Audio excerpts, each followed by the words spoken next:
말씀은 이사야 29장 5절에서 12절의 말씀, 구약성경 999페이지에 있는 이사야 29장 5절부터 12절 말씀 우리 함께 읽겠습니다. 그럴지라도 내 대적의 무리는 세미한 티끌 같겠고 강포한 자의 무리는 날려가는 겨 같으리니 그 일이 순식간에 갑자기 일어날 것이라. 만군의 여호와께서 우레와 지진과 큰 소리와 회리바람과 폭풍과 맹렬한 불꽃으로 그들을 징벌하실 것인즉 아리엘을 치는 열방의 무리 곧 아리엘과 그 요새를 쳐서 그를 곤고하게 하는 모든 자는 꿈같이 밤의 환상같이 되리니 줄인 자가 꿈에 먹었을지라도 깨면 그 속은 여전히 비고 목마른 자가 꿈에 마셨을지라도 깨면 곤비하며 그 속에 갈증이 있는 것 같이 시온산을 치는 열방의 무리가 그와 같으리라. 너희는 놀라고 놀라라. 너희는 맹인이 되고 맹인이 되라.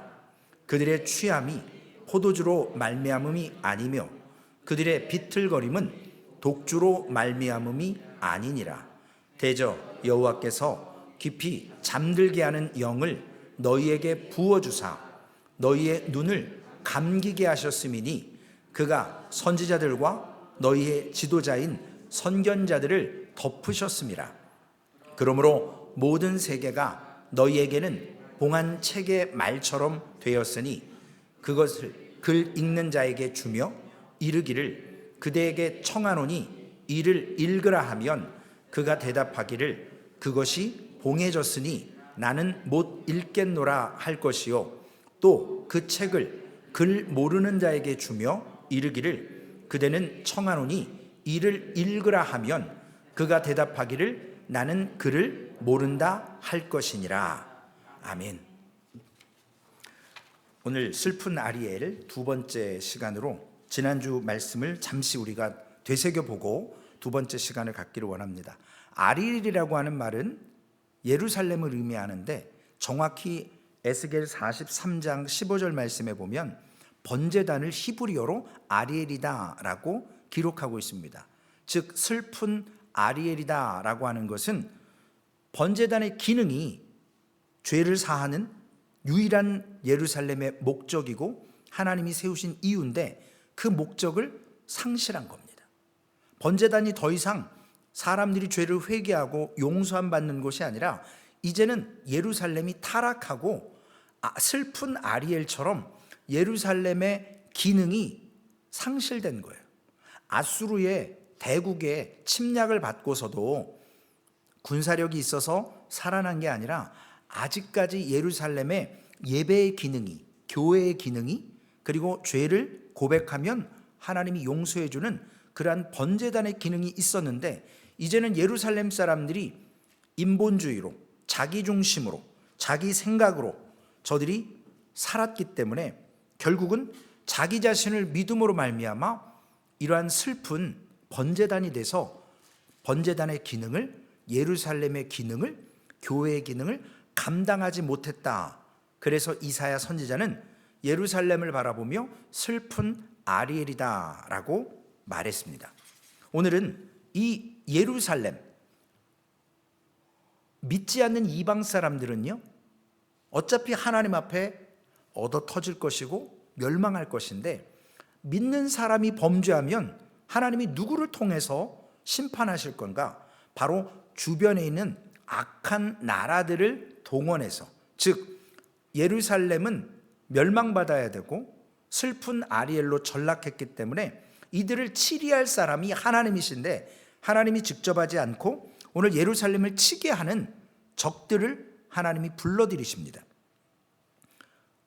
5절에서 7절까지의 말씀에 보면 그럴지라도 내 대적의 무리는 미세한 티끌 같겠고 강포한 자의 무리는 날려가는 겨 같으리니 그 일이 일순간에 갑자기 일어날 것이라. 만군의 여호와께서 우레와 지진과 큰 소리와 회리바람과 폭풍과 맹렬한 불꽃으로 그들을 징벌하실 것인즉 아리엘을 치는 열방의 무리 곧 아리엘과 그 요새를 쳐서 그를 곤고하게 하는 모든 자는 꿈같이 밤에 환상같이 되리니.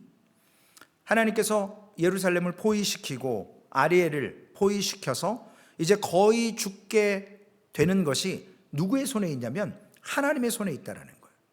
하나님의 백성이기 때문에 하나님이 치리하십니다. 이것을 하기 위해서 불러들였던 적군이나 능력 있는 세상의 힘의 권력이 들어와도 하나님께서 또 물러가게 하시는 것도 하나님의 손에 있다라는 거예요. 매맞게 하는 것도 해방시키는 것도 하나님의 손에 있는데, 아수르가 물러간 후에 바벨론이 예루살렘을 에워쌉니다. 당시의 세계 최대 강대국이죠. 그런데 하나님께서 그런 세미한 티끌같이 날려가는 겨같이, 아무리 세상에 능력 있는 나라여도 하나님께서 불면, 하나님께서 하지 말라고 하면 겉보기에는 악랄하고 능력 있지만 하나님은 그 하나님의 말씀의 권세로 그들을 무력화시키실 수 있다라는 것입니다. 우레와 지진과 회오리 바람, 폭풍과 맹렬한 불꽃, 언제든지 이들을 쫓아내버릴 수 있는 하나님의 역사하심이 하나님의 능력 앞에 있다라는 것이에요. 왜 그러냐면 하나님은 여전히 예루살렘이 기능을 잃어버려도, 번제단이 죄사함을 받는 장소가 안 되고 타락했어도 하나님은 여전히 하나님의 땅, 하나님의 백성을 죄 가운데 있어도 사랑하신다라는 거예요. 그래서 그들이 회개하고 돌아올 기회를 주시는데 안 되니까 망하게 하셔서 70년의 바벨론 포로 생활로 보내버리십니다. 그래야만 깨닫고 돌아오니까요. 오늘 예루살렘이 바른 신앙으로 나오기를 원합니다. 오늘 우리가 이 밤 하나님 앞에 설 때에 우리에게 무서운 적군이 있을 겁니다. 우리를 억누르는 많은 억압이 있을 거예요. 그러나 우리는 이보다 더 능하신 하나님 앞에 의지하면 나의 연약한 죄를, 아직 번제단의 기능이, 아직 회개의 역사를 우리가 믿고 하나님께 고백하면 하나님께서는 늘 당근과 채찍을 갖고 계십니다. 언제든지 사랑해 주실 수 있는 능력이 있으시고, 언제든지 그 기능을 상실하면 깨닫고 회개할 수 있도록 채찍과, 인생 채찍과 사람 막대기를 통해서 하나님은 역사하실 것을 준비해 놓으셨다라는 것입니다. 사람을 의지하고 내가 의지했던 세상의 것들을 의지하면 하나님께서 우리를 반드시 그것들을 통해서 어렵게 만드신다라는 사실이에요. 하나님께서 오늘 우리가 겪는 이 어려움은 누가 주셨냐라는 거예요. 물론 마귀를 이용하기도 하고 상황을 이용하기도 하지만 하나님의 허락이 없이는 우리의 머리털을 사탄은 건들 수 없습니다. 욥을 어렵게 했던 마귀도 하나님 앞에 가서 허락을 받았거든요. 생명만은 건들지 말아라, 죽이지는 말아라는 거예요. 나머지는 다 네 맘대로 한번 해봐. 욥이 하나님을 물질을 줘서 믿는지, 믿을 것이 있어서 믿는지, 아니면 나를 하나님으로 알고 믿는지, 결국 마귀가 했던 모든 것들 가운데 하나님의 허락하에 진행되었던 것을 보게 됩니다. 아무것도 두려워하지 말라, 모든 일에 기도와 간구로 너희 구하를 감사함으로 하나님께 아뢰라고 하셨던 그 하나님은, 하나님을 신뢰할 때 우리에게 주시는 은혜가 있습니다. 물론 하나님께서는 회리바람으로 악한 영을 불러서 우리를 다루기도 하고, 또 우리가 회개하고 돌아서면 그 악한 영을 회리바람으로 우레와 번개로 물리치기도 하신다라는 겁니다. 우리 중에 하나님께서 사랑하지 않는 자가 누가 있겠습니까? 우리를 통해서 하나님은 분명히 예배의 기능이, 우리가 예배자로 교회의 기능이 회복되기를 원하신다라는 것입니다. 그래야만 소망교회가 교회의 존재의 목적을 이루어가는 겁니다. 어려움 속에 반드시 하나님의 뜻이 있거든요. 왜 나만 걷는 고난이라고 생각하지만 좌우 앞뒤 계신 분들한테 물어보세요. 지금 나만 힘듭니까? 아니요. 말을 안 하셔서 그렇지 다 문제가 있어요. 그러나 어떤 분은 문제를 문제로만 바라보니까 문제가 되지만, 우리는 문제가 다 있지만 믿음의 눈으로 그 문제를 여호와께 내려놓을 때 하나님께서는 우리의 믿음을 통해서 그 어려움을 이길 수 있는 은혜도 주신다라는 겁니다. 우리에게 향해 오는 어려움을, 두려움으로 받지 마시기를 바랍니다. 오히려 거기에서 하나님의 뜻이 무엇일까? 하나님 내게 말씀하시고자 하는 이유를 통해서, 사람을 통해, 환경을 통해 어려운 한가운데 나를 몰아놓으시는 것 같은 이 상황에 하나님을 만나기를 원하신다라는 겁니다.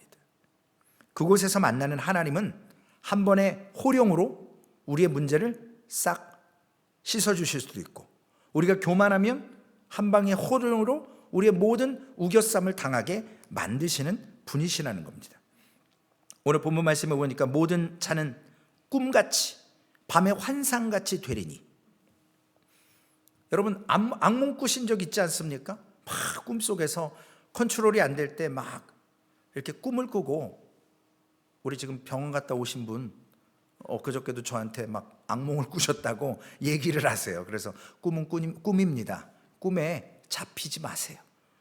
육신이나 정신이 연약해질 때 우리가 악몽을 꿀 수 있거든요. 그런데 오늘 본문 말씀에 보면 이러한 꿈을 꿀 때, 좋지 않은 꿈을 꿀 때, 아무리 어렵고 힘든 꿈이라도 아침에 눈을 딱 떴을 때 실제가 아니기 때문에 우리는 두려워하고 놀라지 않을 수 있어요. 우리가 예수를 믿어도요, 권사님이고 집사님이고 뭐 어떤 분이어도 어젯밤에 꿈자리가 사납다, 오늘 차 조심해라, 사람 조심해라. 어렸을 때는 그냥 들었어요. 근데 크면서 믿음을 가지면서, 아니 하나님보다 더 무서운 게 있나? 하나님보다 우리를 더 사랑하는 게 없을 텐데, 아니 왜 꿈자리가 뒤숭숭하다고 오늘 조심하라는 거예요? 다 믿음의 모습이 아니에요. 삶 속에서 예수 믿기 전의 모습을 우리가 완전히 버리지를 못했기 때문에, 요즘에 한국에 한국에 있을 때도 그랬어요. 요즘에는 유명한 사람, 능력 있는 사람 말고요, 점집의 40% 커스터머는 기독교인이랍니다. 이게 뭐 하는 짓이에요? 하나님을 안 믿는 거예요, 여러분. 목사가 가갖고요, 여기다 목회하면 잘 될까요? 무당한테 물어본다는 거예요. 사모가 요번에 부흥에는 부흥이 일어날까요? 헌금이 많이 들어올까요? 이게 뭐 하는 짓이냐고요. 다 때리쳐야죠. 아니 누구를 믿는 거예요, 누구를? 하나님 믿는 거 아니에요. 그래서 성경에 주여 주여 한다고 다 천국 가는 게 아니라고 그랬어요. 좀 가슴 아프지만, 저도 목사지만 목사들이 죽을 때 하나님 안 믿고 죽는 사람들 많아요. 평생 목회했는데 하나님을 부인하고 죽는다고요. 이거 뭐 하는 짓이냐고요. 우리가 정말로 끝날 때까지 끝난 게 아니고, 하나님은 끝까지 추적하시고 기다려주시고 우리의 고백을 받기를 원하십니다.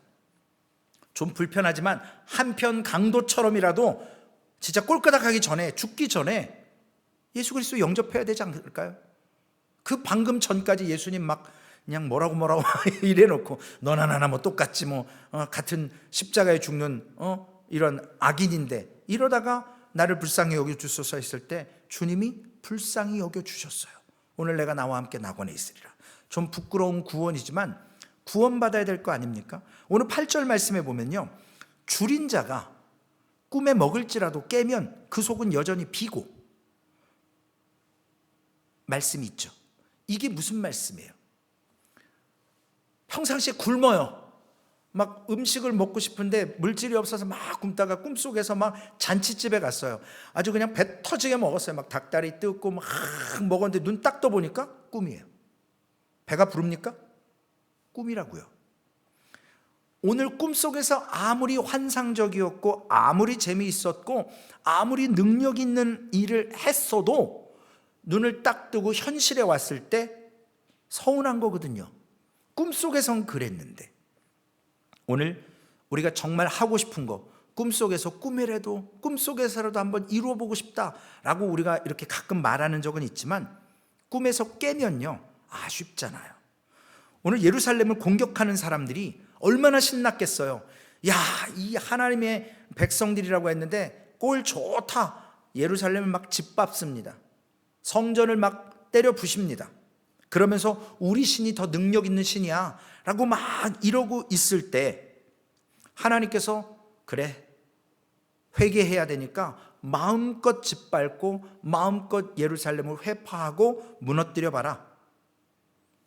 이렇게 공격받는 마음 속에서 공격하는 자들에게 교만함이 생기거든요. 뭐라고 생깁니까? 우리가 최고야. 우리 신이 최고야.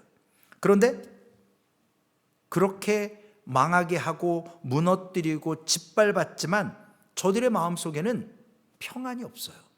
여전히 그들의 마음속엔 갈증이 있습니다. 시온산을 치는 열방의 무리가 꿈에서 깨면 줄이고 비고 목마르고 곤비하고 갈증이 있다는 거예요. 분풀이를 다 한 것 같지만 하나님께서 그들에게 만족함을 주지 않습니다. 왜 그럴까요? 그들의 마음속에 진정한 하나님을 믿음으로 말미암아 얻어 누리는 평안과 기쁨을 주지 않아요. 악에 쓰잖아요. 악하게 사용하는 존재들이기 때문에 그렇습니다. 하나님께서 당신의 죄송해요. 당신이라고 하면 안 되는데 하나님의 성전이 무너질 때 하나님은 얼마나 힘드셨겠어요. 그런데 여러분, 우리가 이번 주에 암송하는 말씀이 있죠. 성전은 1514 사우스타드가 아니에요. 여기는 예배의 장소로 우리가 모이는 곳이에요.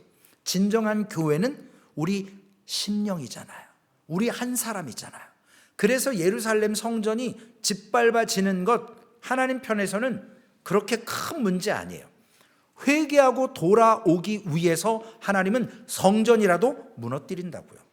근데 유대인들은 그 성전 무너지는 거에 미치는 거죠. 왜냐? 건물만 보거든요.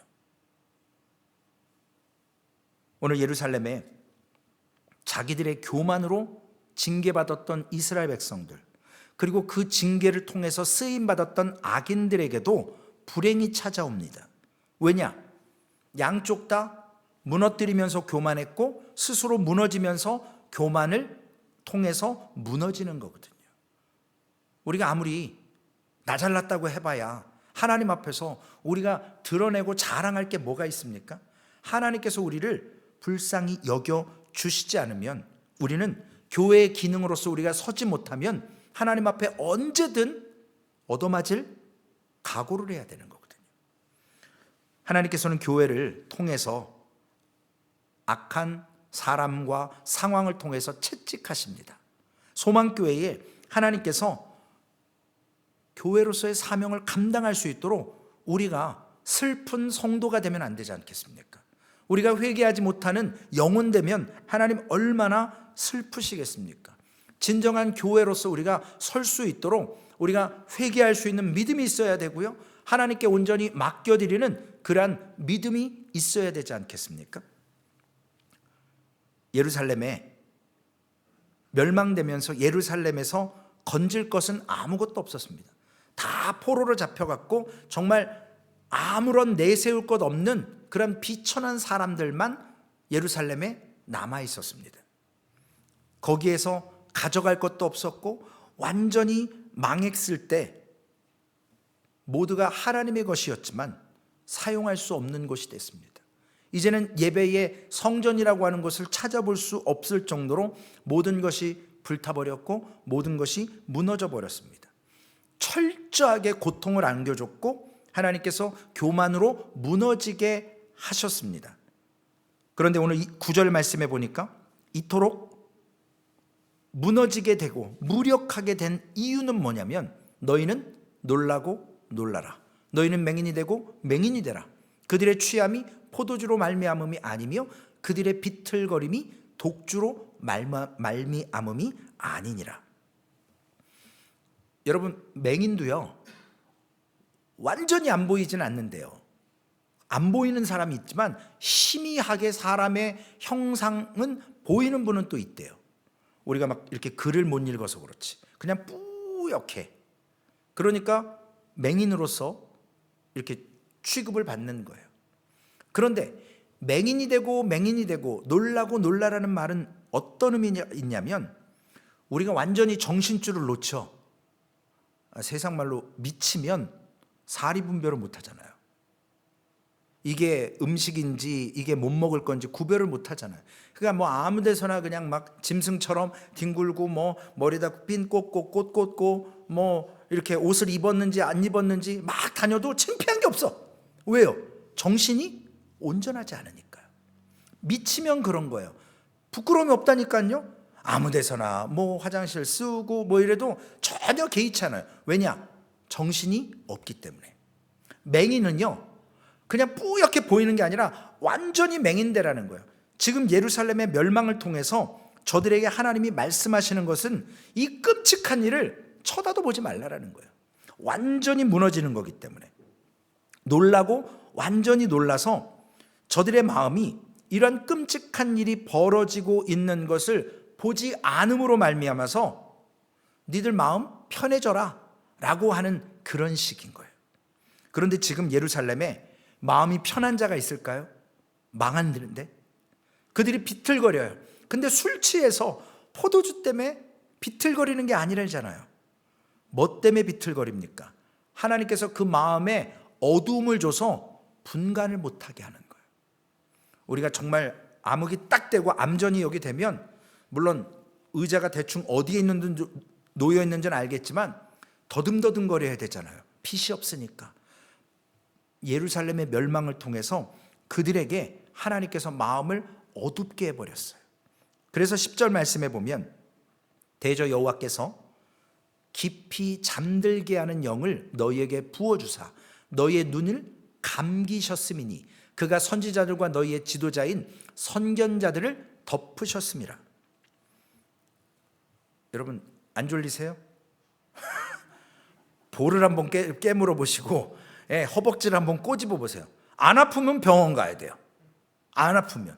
우리 몸에 신경이 살아있기 때문에요, 불편하고 느낌이 오잖아요. 그런데 하나님께서 영적으로 잠들게 하고 마음을 어둡게 하면 망하는데 망하는 걸 모르는 거죠. 현실감이 없는 거예요. 오늘 왜 선견자, 지도자, 선지자가 나옵니까? 하나님을 자꾸 거부하잖아요. 우리가 죄를 짓고 그러면 마음이 편해져요. 우리가 죄를 지을 때 불편하다고 하는 것은 하나님을 두렵고 떨림으로 안다라는 거예요.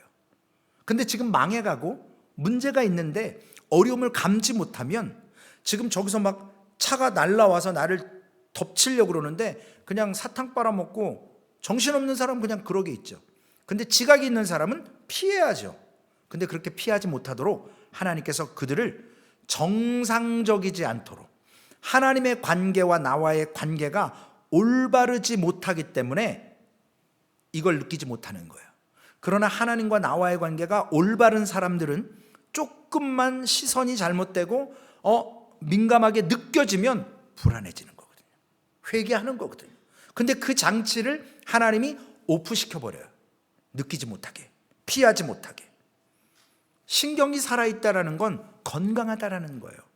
제가 한센병원을 한번 간 적이 있는데요, 그분들은 이렇게 막 코도 내려앉고 막 귀도 내려앉고 이렇게 눈도 우리와 정상적으로 이렇게 되지 않고 막 이렇게 얼굴이 이그러지잖아요.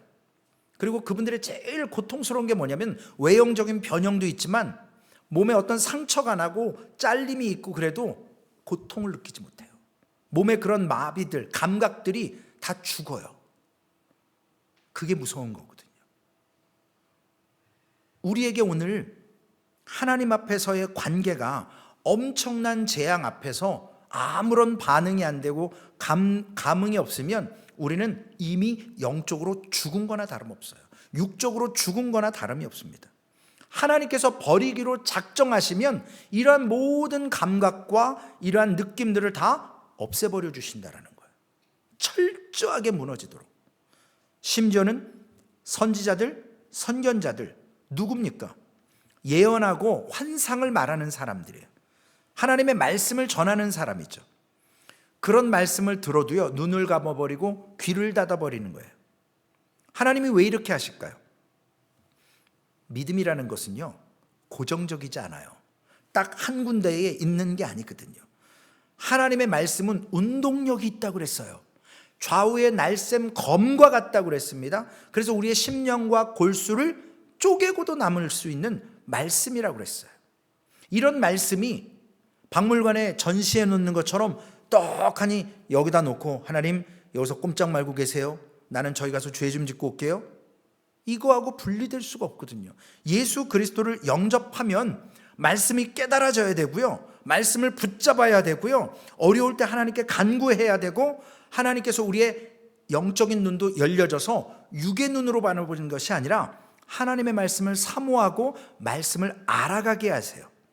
그러나 말씀이 듣기 싫고 말씀에 선포되면 귀를 막아버리고 자꾸 우리의 마음에서 돌짝밭, 가시밭, 길가에 떨어진 씨앗을 마귀, 사탄, 새가 와서 쪼아 먹어버리는 것처럼 우리의 마음에 하나님의 말씀이 심겨지지 못하도록 뺏어간다라는 겁니다. 하나님의 말씀은 선포되지만 귀를 닫고 우리의 마음에 뿌려져도 갉아먹고 빼앗아가고. 왜냐? 회개하지 못하도록.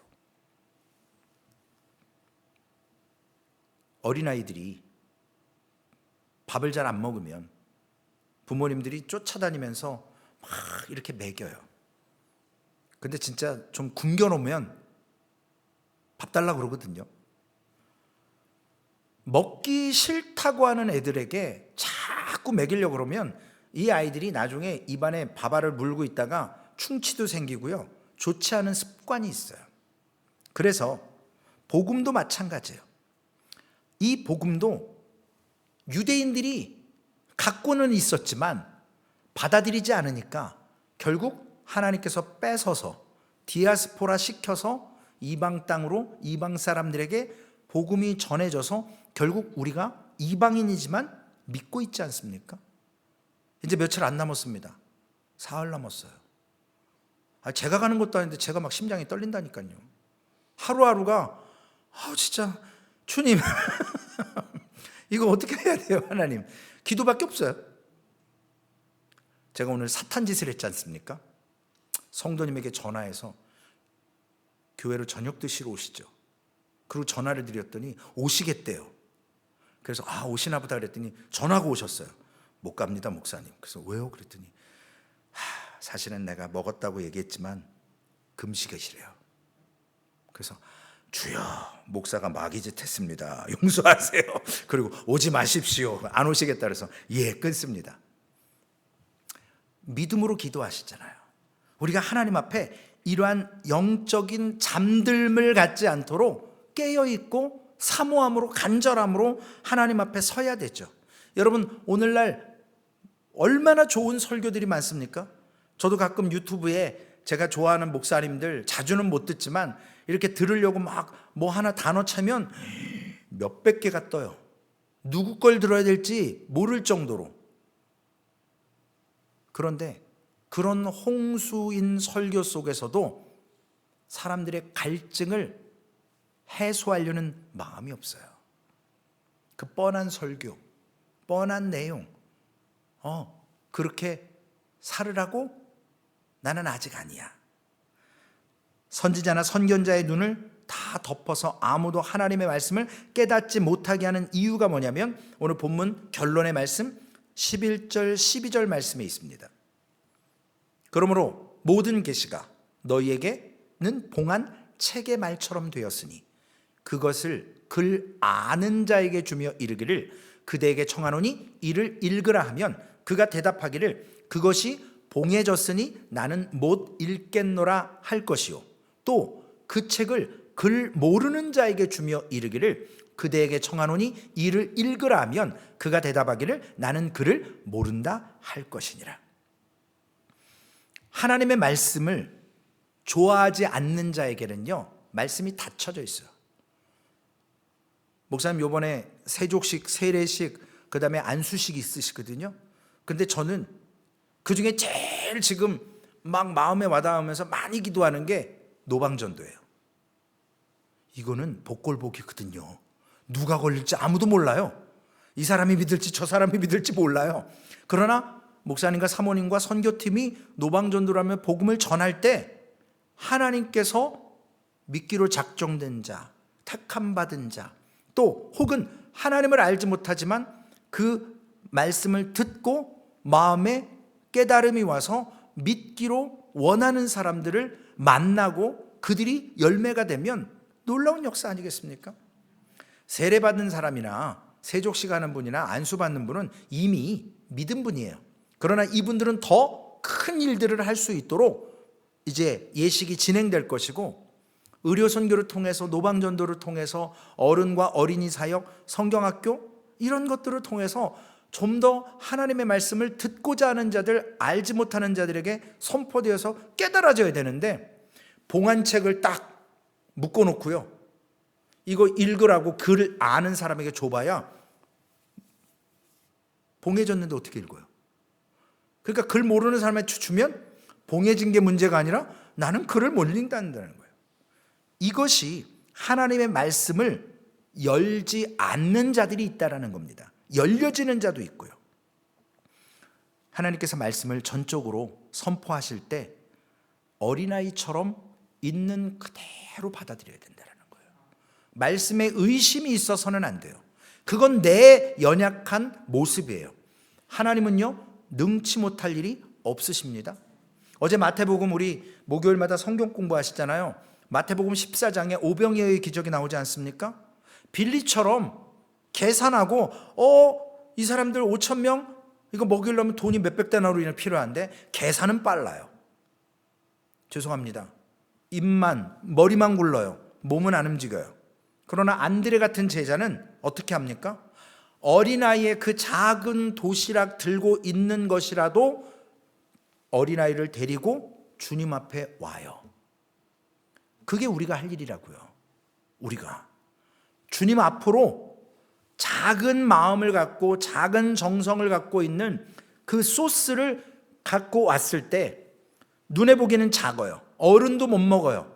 먹지만 배부르지 않아요.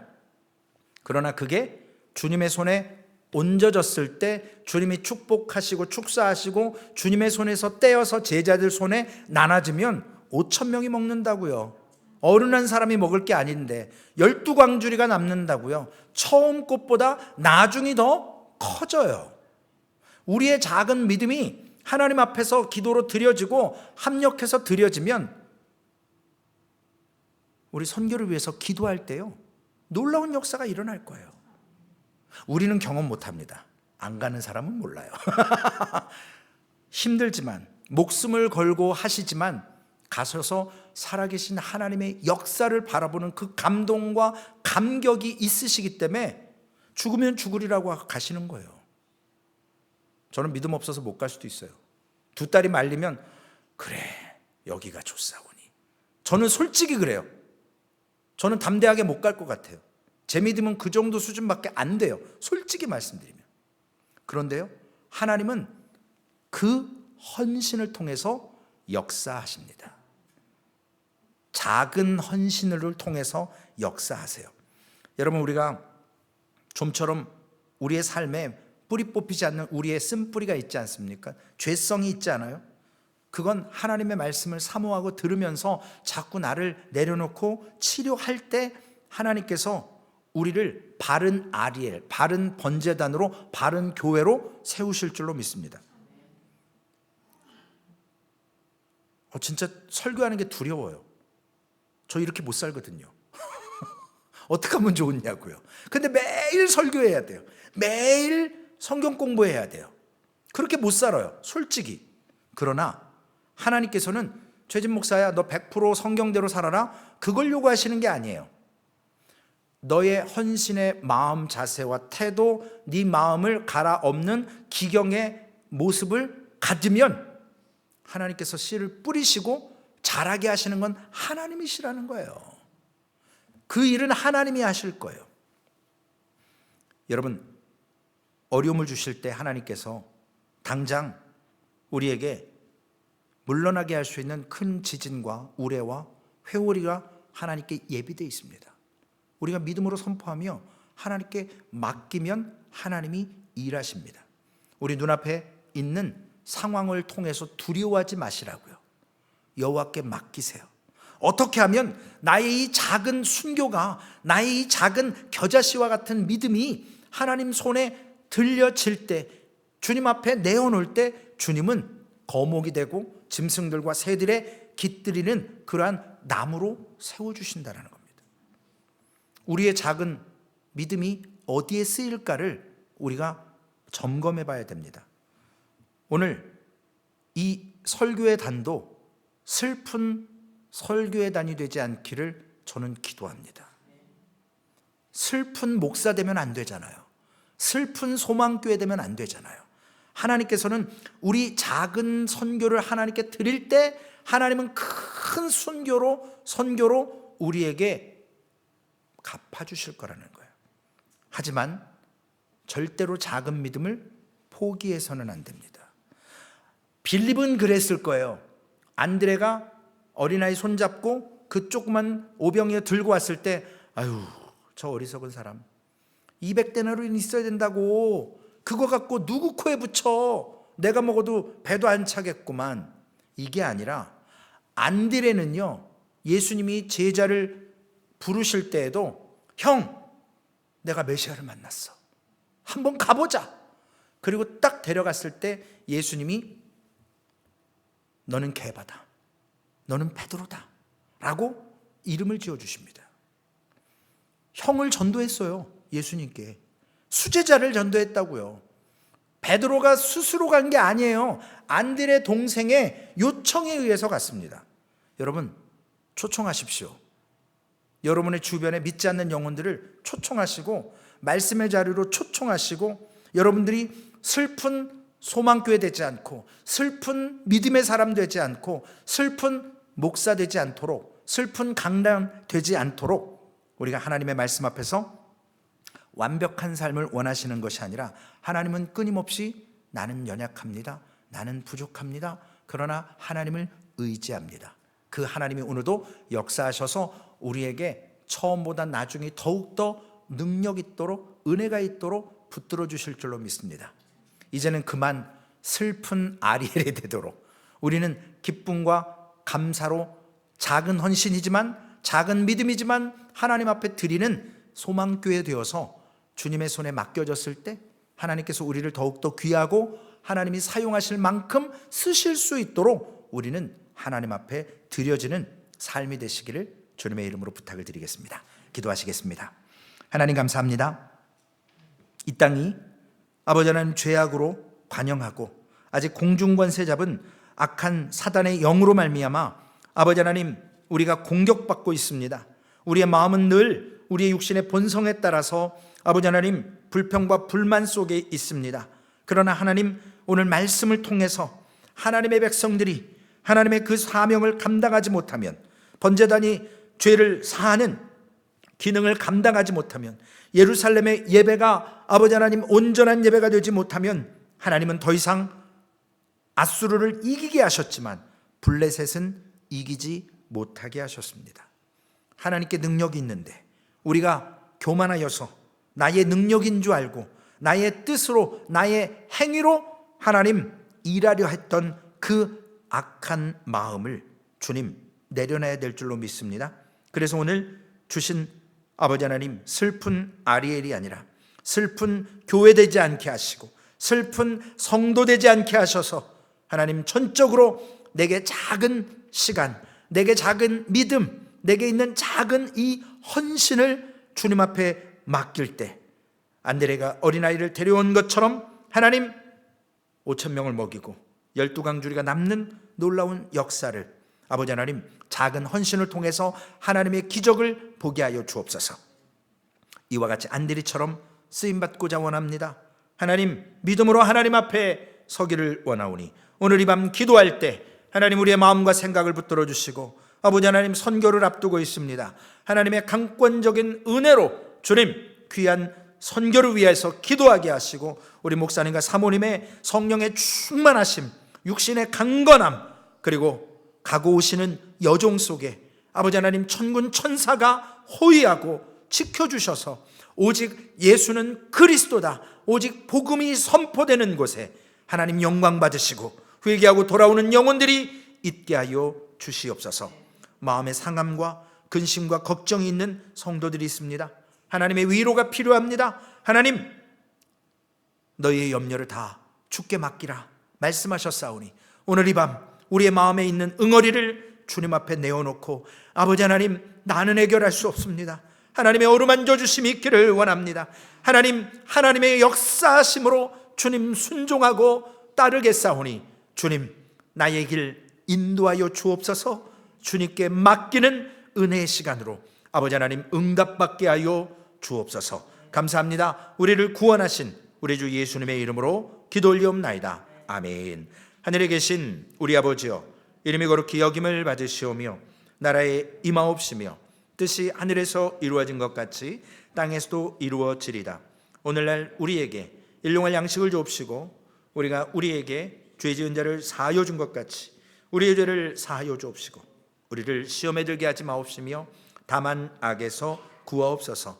대개 나라와 권세와 영광이 아버지께 영원히 있사옵나이다. 아멘.